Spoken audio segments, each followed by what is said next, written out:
고린도 후서 5장 1절부터 10절까지의 말씀 교독합니다. 1절 제가 먼저 읽습니다. 만일 땅에 있는 우리의 장막집이 무너지면 하나님께서 지으신 집, 곧 손으로 지은 것이 아니요 하늘에 있는 영원한 집이 우리에게 있는 줄 아느니라. 참으로 우리가 여기 있어 탄식하며 하늘로부터 오는 우리 처소로 덧입기를 간절히 사모하노라. 이렇게 입음은 우리가 벗은 자들로 발견되지 않으려 함이라. 참으로 이 장막에 있는 우리가 짐진 것 같이 탄식하는 것은 벗고자 함이 아니요 오히려 덧입고자 함이니 죽을 것이 생명의 삼긴 바 되게 하려 함이라. 곧 이것을 우리에게 이루게 하시고 보증으로 성령을 우리에게 주신 이는 하나님이시니라. 그러므로 우리가 항상 담대하여 몸으로 있을 때에는 주와 따로 있는 줄을 아노니 이는 우리가 믿음으로 행하고 보는 것으로 행하지 아니함이로라. 우리가 담대하여 원하는 바는 차라리 몸을 떠나 주와 함께 있는 그것이라. 그런즉 우리는 몸으로 있든지 떠나든지 주를 기쁘시게 하는 자가 되기를 힘쓰노라. 이는 우리가 다 반드시 그리스도의 심판대 앞에 나타나게 되어 각각 선악간에 그 몸으로 행한 것을 따라 받으려 함이라. 아멘. 고린도후서 6번째 시간, 마음이 든든합니다. 마음이 든든합니다 라는 제목으로 하나님의 말씀 전하겠습니다. 어제 MBC 뉴스에 나온 기사입니다. 억만장자 브라이언 존슨 이야기인데요. 이 사람이 얼마 전에 우리 돈으로 하면 한 9천억 이상 되는 회사를 매각을 했습니다. 대충 봐도 조대의 재산을 가진 억만장자죠. 근데 이 사람이 과체중에 우울증에 시달리고 있었습니다. 그래서 회사 처분한 다음에는 한 가지 결단을 하게 됩니다. 나이가 45살인데 10대의 신체 나이를 갖고 싶다. 프로젝트를 세우게 되죠. 그래서 의사를 비롯해서 한 30여 명의 전문가들을 고용을 하고 그들과 함께 이 계획을 실행에 옮기기 시작합니다. 아침마다 새벽 5시에 일어납니다. 그리고 영양제를 한 20여 개 정도 먹고 보충제도 먹고요. 식사는 야채인데 엄청나게 많은 양을 먹습니다. 운동하고 피부 관리하는데 크림만 7가지 바르고요. 필링도 하고 레이저 치료 같은 거 받겠죠. 이렇게 하는데 정말 철저하게 관리하더라고요. 이 사람이 1년에 이 자기 관리하는 데 들어가는 돈이 25억입니다. 현재 점검을 해보니까 폐활량은 18살 나이고요. 피부는 28살 나이가 됐습니다. 근데 계속 하고 있습니다. 전체적으로 뇌 기능부터 시작해서 10대로 우리 시연이 나이로 돌아가고 싶어가지고 최선을 다하고 있습니다. 돈도 많고 회춘하는데 성공한 사람입니다. 우리는 몸이 필요한 동안에는 몸을 기뻐합니다. 어떻게 하면 더 젊어질까? 건강하게 살까? 애를 쓰죠. 몸을 만드신 하나님의 놀라운 능력에 감사하면서 지냅니다. 하지만 몸이 더 이상 필요하지 않은 때가 옵니다. 그것이 오늘 밤이 될 수도 있습니다. 그래서 흙으로 돌아가 썩어 없어질 몸에 우리가 집중하는 것보다는 우리의 영혼 관리에 더 힘을 써야 합니다. 저도 몸 관리합니다. 근데 몸 관리보다 더 중요한 건 영혼 관리입니다. 그래서 새벽에 눈 뜨면 기도부터 시작하고 하루 종일 하나님 말씀 묵상하면서 끊임없이 하나님과 대화하면서 지내는 이유가 몸보다 훨씬 더 중요한 게 영혼이기 때문입니다. 사람은 4종류로 구분할 수 있습니다. 다양한 방법이 있겠지만요. 이 땅에서 지옥 같은 생활을 하다가 지옥에 가는 사람이 있고요. 지옥 같은 생활을 하다가 천국 가는 사람이 있고요. 천국 같은 생활하다가 지옥 가는 사람이 있고요. 천국 같은 생활하다가 천국 가는 사람이 있습니다. 우리는 어떤 사람입니까?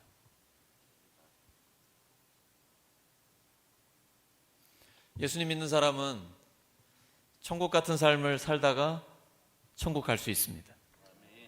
믿음이라는 것은 천국을 당겨서 이 땅에서 맛보면서 살아가는 겁니다. 물론 완벽하진 않습니다. 하지만 확실한 게 있어요. 점점 더 행복해집니다. 하나님을 알면 알수록, 예수님과 교제하면서 살아가면 살아갈수록 점점 더 행복해집니다. 오늘 찬양 가운데 하나님의 은혜가 정말 큰데요, 우리가 하나님 나라를 바라보면서 살아가는 거잖아요. 근데 오해하시는 분들이 있어요. 천국을 바라본다는 걸 현실 도피로 생각하시는 분들이 있습니다. 착각입니다. 하나님 나라를 바라보기 때문에 이 땅을 더 당당하게 살아가는 거예요. 그리고 정말 분초를 아껴가면서, 세월을 아껴가면서 소중하게 시간을 쓰는 이유가 있어요. 우리는 다 그리스도의 심판대 앞에 설 거거든요. 그 심판대는 천국과 지옥을 가리는 심판대는 아닙니다. 요한복음 5장 24절이죠. 예수님 말씀하셨습니다. 내가 진실로 진실로 너에게 이르노니 내 말을 듣고 또 나 보내신 이를 믿는 자는 영생을 얻었고 심판에 이르지 아니하나니 사망에서 생명으로 옮겼느니라. 그러니까 예수님 믿는 사람은 천국과 지옥 가는 심판 받지 않아요. 이미 심판 예수님이 다 당해 주셨습니다. 예수님 믿는 사람에게는 영원한 생명이 있습니다. 이미 구원 받았어요. 근데 바울이 오늘 10절에 우리가 다 그리스도의 심판대 앞에 설 것이다. 왜요? 우리가 이 땅에 사는 동안 사명을 잘 감당했는가? 선한 일과 악한 일에 대한 보응에 대한 그 심판인 거죠. 그 사도 바울이 얼마나 시간을 아끼며 살았겠어요. 나에게 주어진 시간이 얼마 안 됐는데, 얼마 안 남았는데, 그리고 언제 죽을지 모르니까 단 한순간도 낭비할 수 없는 것이죠. 하나님 앞에, 그리스도 앞에 설 때 주님 부족하지만 제가 사명 감당하면서 왔습니다. 그래도 이렇게 말이라도 해볼 수 있는 그 주님께서 다 알아, 잘했다, 착하고 신실한 종아. 우리가 완벽하게 살아서 그런 말씀하시는 건 아니에요. 우리 마음을 아시잖아요. 이 방향성이 중요한 거거든요. 축구를 굉장히 좋아하는데 진짜 열정적으로 합니다. 열정적으로 하는데 우리 편 골대를 향해서 달려가면 어떻게 될까요? 열심히 하면 할수록 더 크게 지는 거죠. 방향이 굉장히 중요합니다. 제가 축구를 잘하지는 못합니다. 근데 그게 중요한 게 아니라, 신앙생활을 잘한다 이게 중요한 게 아니라 방향이 중요해요. 나는 그리스도의 심판대 앞에 설 것이다. 비록 가다가 좀 넘어질 때도 있고 좀 헷갈리기도 하고 잘못할 때도 있지만 그 즉시로 돌아오면서 하나님을 향해 계속 달려가는 것, 이게 중요합니다. 예수님 믿는 사람은요, 마음이 든든합니다. 왜 그럴까요? 우리가 구원받았다라는 이 보증으로 성령님을 보내주셨습니다. 내 안에 성령님이 계시기 때문에 마음이 든든한 거예요. 성령께서는 우리 안에서 증언하십니다. 너는 하나님의 딸이야, 하나님의 아들이야, 이미 구원받았어, 하나님의 자녀답게, 예수님의 제자답게 살아라. 죄를 지으면 깨닫게 하십니다. 그래서 회개하게 하세요. 누구를 시기하거나 미워하면 얼른 알게 하십니다. 그래서 회개하고 마음을 고쳐먹게 하십니다. 그리고 사랑이 부족하면 사랑하면서 살아라. 너 눈에 보이는 사람도 사랑하지 않으면서, 가까이 있는 가족이나 교회 성도들도 사랑하지 않으면서 눈에 보이지 않는 하나님을 사랑한다고, 거짓말이야. 누가 이런 말씀하실까요? 성령께서 하십니다. 성령께서는 모든 것을 가르치시고 모든 진리 가운데로 인도하시며 주님 말씀을 생각나게 하십니다. 끊임없이 우리로 하여금 죄는 회개하게 하시고 뜨겁게 사랑하며 살 수 있도록 격려하시고 말씀하십니다. 그때 우리는 체험하는 거죠. 아, 성령님이 나와 함께 계시는구나. 그걸 깨닫게 되는 것입니다. 또 하나 있어요. 죽는 걸 두려워하지 않기 때문에 마음이 든든합니다. 여러분 혹시 죽을 고비 넘겨보셨습니까? 자동차 사고라든지 군사훈련을 받다라든지 아니면 여러 가지 일로 죽을 고비를 넘기신 분들 계실 겁니다. 저도 그랬고요. 난 죽음이 두렵지 않아. 말로 하는 거, 생각으로 하는 거하고 진짜 죽음을 맞닥뜨렸을 때 당하는 느낌은 다릅니다. 두려움이 엄습해 옵니다. 진짜 죽을 것 같을 때, 이거 잘못하면 죽겠다, 이번 사고에 내가 죽겠다, 이럴 때 말이죠. 제가 일산에서 이제 영어학원 강사를 하면서 부천에 있는 대학원을 일주일에 4번씩 운전을 하면서 다녔는데, 이제 가정을 돌보면서 대학원을 4번이나 가고 이러다 보니까 졸음운전이 너무 심한데 이걸 어떻게 할 수가 없는 거예요. 그리고 일산에서 외곽선 고속도로 타고 가는 데는 또 빙판길도 많아요. 겨울에 추우면 정말 죽을 고비 많이 넘겼거든요. 군사훈련 할 때도 그렇고. 죽을 것 같으면 두려움이 엄습해 와요. 그리고 내 가족들은 어떻게 하나, 처자식 어떻게 하지, 이런 생각들, 두려움이 엄습해 오게 되죠. 이건 사람이라면 누구나 그렇습니다. 그런데 예수를 믿지 않는 사람과 예수를 믿는 사람의 차이가 여기서 드러납니다. 예수님 믿지 않는 사람은 이 죽는 걸로 끝난다라고 생각해요. 그래서 두려움으로 끝나게 되는 것이죠. 하지만 예수님을 믿는 사람은 죽음이 끝이 아니라는 것을 압니다. 죽음이 새로운 삶의 시작이라는 것을 믿습니다. 그래서 그 죽음은 영원한 생명을 시작하는 전주곡일 뿐이다라는 믿음을 갖고 있기 때문에 죽음을 두려워하지 않습니다. 실제 상황에 부딪혔을 때 하나님께서는 우리에게 의연하게 죽음에 대처할 수 있는 마음과 믿음을 주실 것입니다. 아직 제가 안 죽어봤기 때문에 미래형으로 말씀드립니다. 저는 그렇게 믿습니다. 사도 바울도 오늘 그 얘기하는 겁니다. 나는 차라리 이 몸을 떠나 주님과 함께 있기를 원한다. 그리고 예수님이 재림하실 때는 우리가 부활의 몸을 입고 영생하게 될 것입니다. 그럼 그 중간에는 어떻게 할까요? 부활의 몸은 아직 입지 않았고 이 육신의 몸은 떠났고, 그래서 몸이 없는 영혼의 상태로 예수님과 함께 있는 것이죠. 그걸 어떻게 알 수 있을까요? 예수님이 기도하러 산에 올라갔는데 거기서 변화되시죠. 그때 엘리야와 모세가 옵니다. 엘리야는 산채로 하늘로 올라갔어요. 에녹하고 딱 두 사람이죠. 근데 모세는 아니거든요. 죽은 다음에 올라갔어요. 근데 모세가 예수님과 대화를 나눌 때 전혀 제약이 없습니다. 자유롭게 예수님과 이야기를 나누는, 곧 몸이 없는 영혼의 상태가 예수님과 함께 하면서 의식이 있고 대화를 나누고 행복하고 전혀 문제가 없는 것입니다. 그리고 이제 예수님이 재림하실 때 우리는 부활의 몸을 입고 영원한 생명을 누리게 되는 것이죠. 또 하나 우리가 마음에 든든한 이유가 있어요. 우리가 믿는 구석이 있기 때문입니다. 우리는 하나님의 약속을 믿어요. 믿는 자는 영생을 가졌다라고 말씀하세요. 이 땅에 사는 동안에는 하나님께서 모든 것을 합력해 선을 이루어 주신다라고 약속해 주셨습니다. 좀 더 상세히 보기로 하겠습니다. 고린도후서 5장 5절입니다. 시작.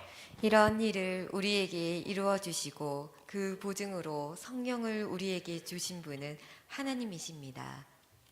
보증, 넌 내 거야. 하나님께서 예수님을 마음으로 믿고 살아가는 사람에게 보증금을 딱 넣어주신 거예요. 그분이 성령님이에요. 여러분, 이거 이 땅에 사는 동안에 마음껏 활용하셔야 돼요.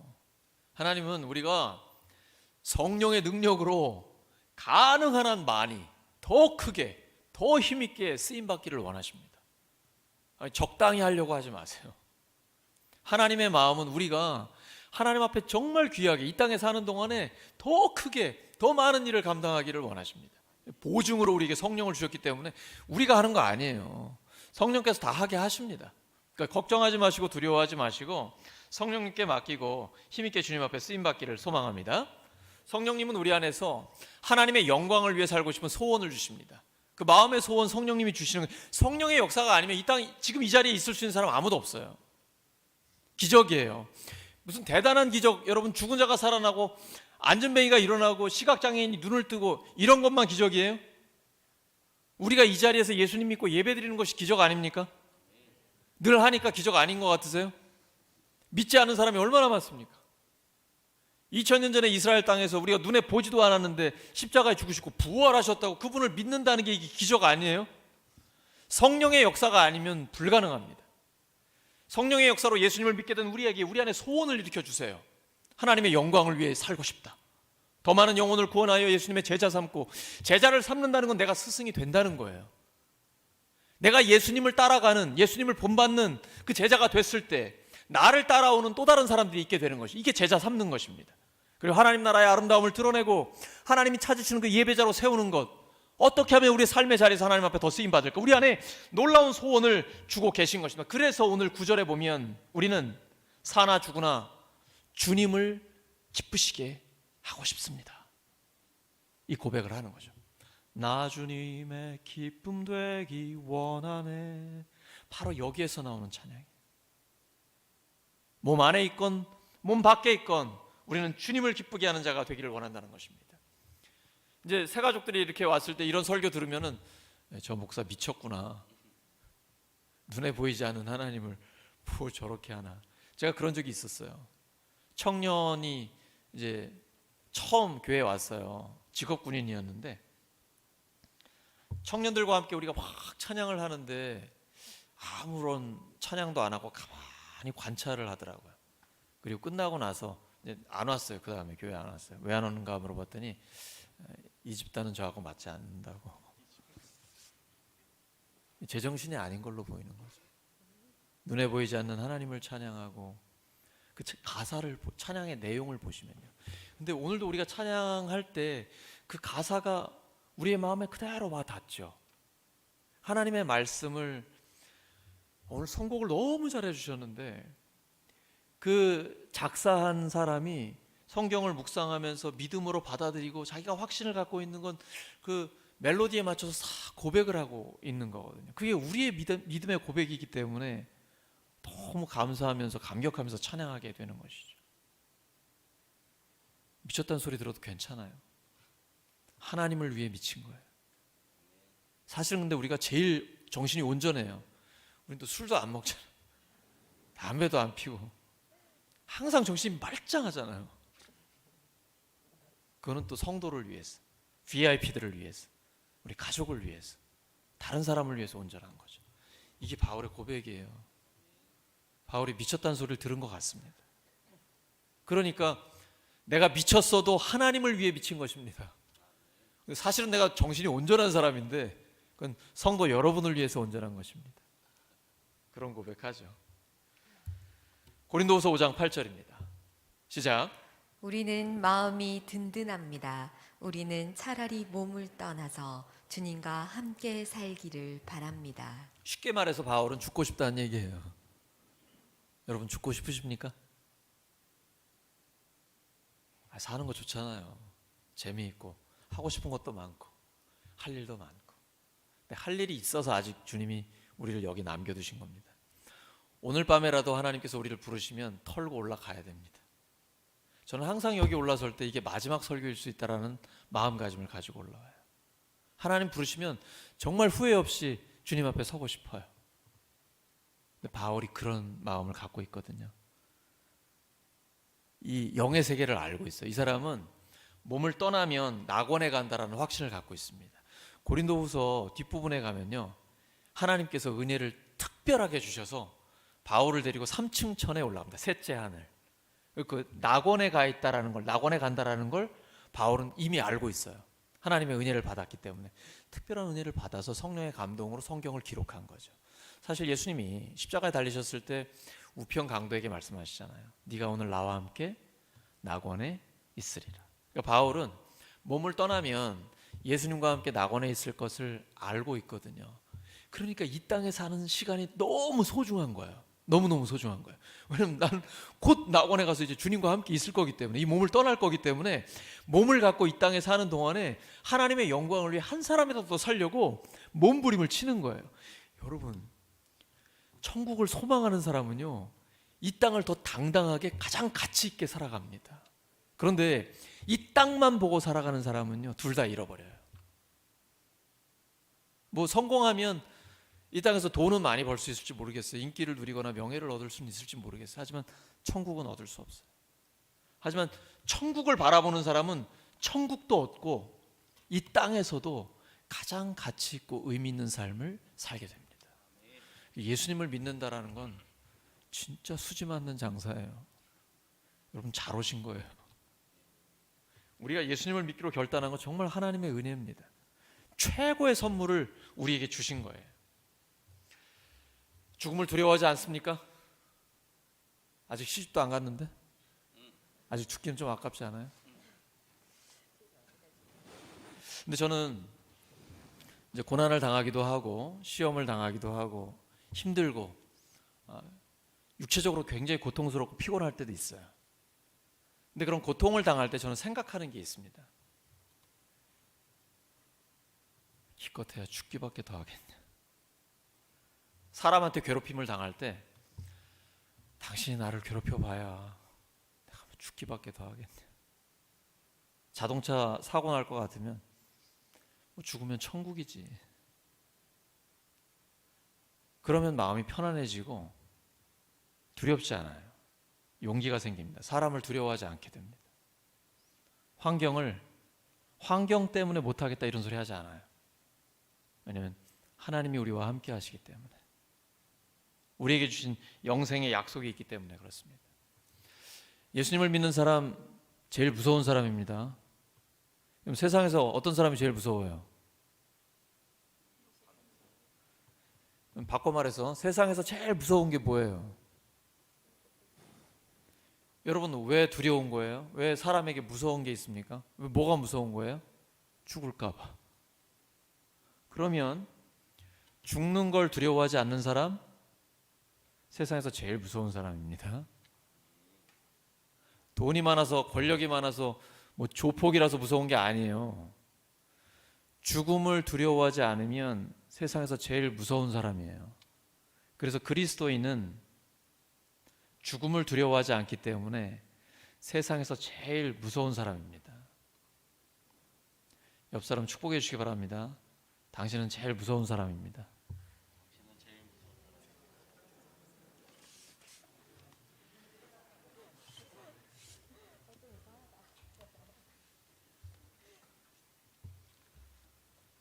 무서운 사람들끼리 오늘 모였습니다. 근데 제가 어떻게 이렇게 확신 있게 하나님의 나라, 하나님의 말씀을 선포할까요?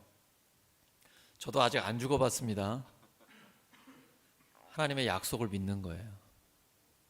그리고 성경에 보면 우리가 천국에 가면 12진주문이 있고 황금길이 있고, 그러니까 이 땅에서 가장 아름다운 보석들로 다 돼 있다라고 표현이 돼요. 근데 그거보다 더 아름다워요. 사람의 언어에 한계가 있어요.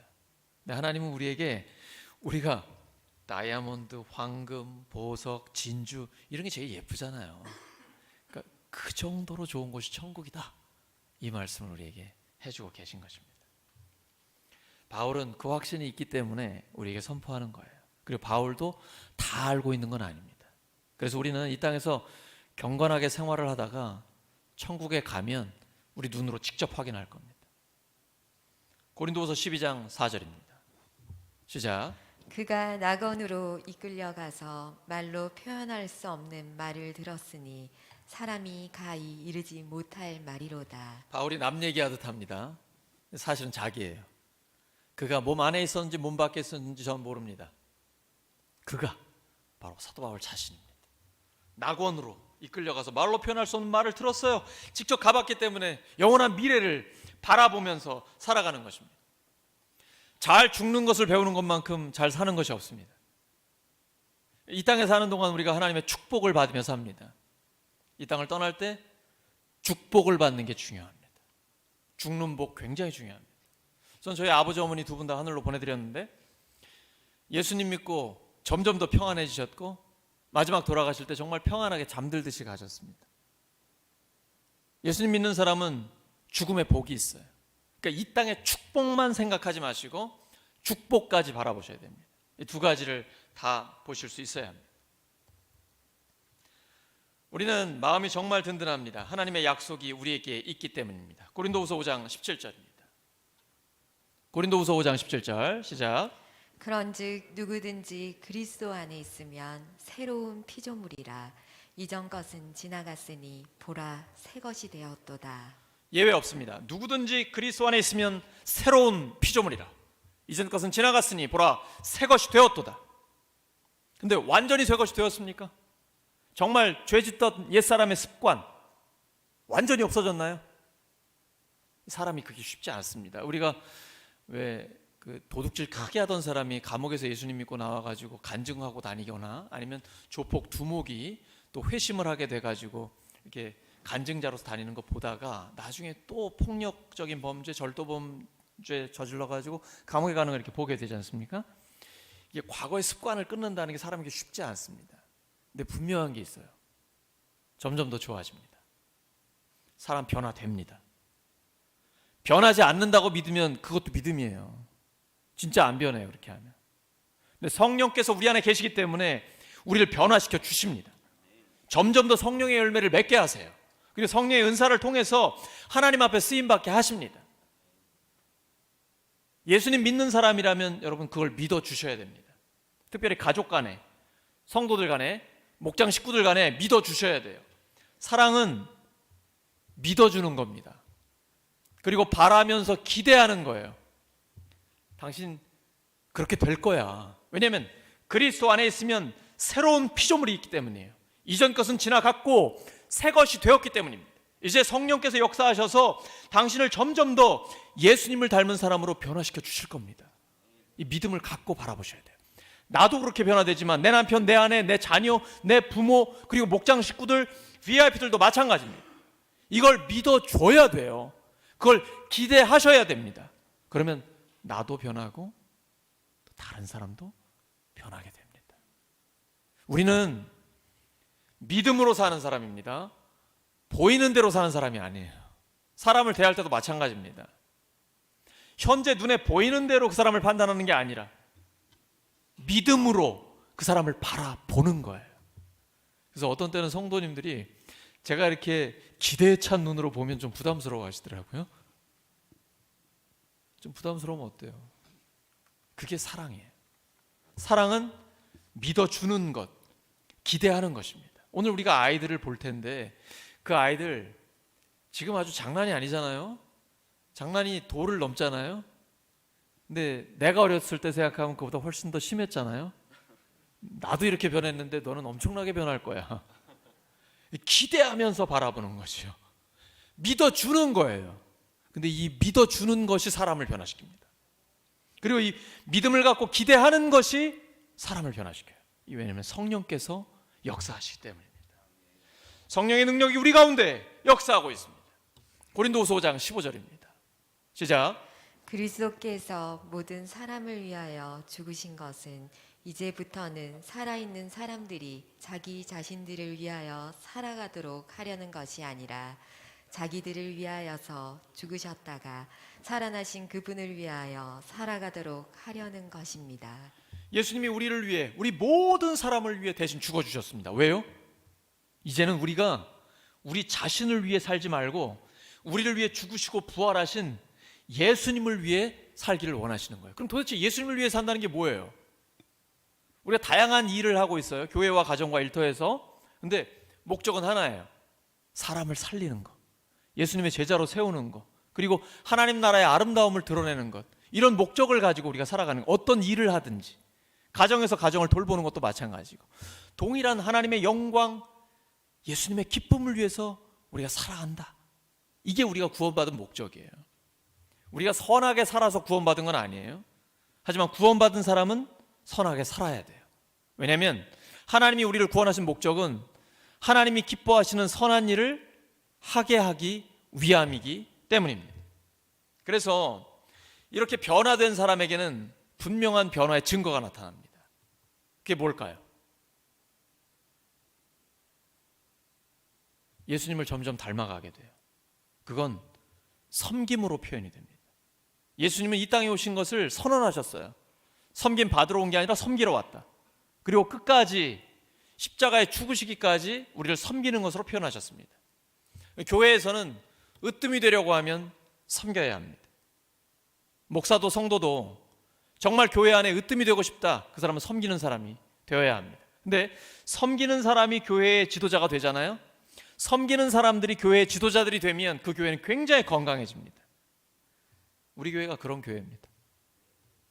예수님이 그런 교회를 기뻐하십니다. 또한 VIP들에게 아직 예수님 믿지 않는 사람들, 또 우리 자녀들, 다음 세대들 예수님 거부하잖아요. 그걸 해결해 줄 수 있는 방법이 있습니다. 섬김입니다. 섬김. 세상에서 줄 수 없는 섬김을 가지고 그들을 섬겨주면 결국은 마음을 열게 됩니다. 이 사람 뭐지?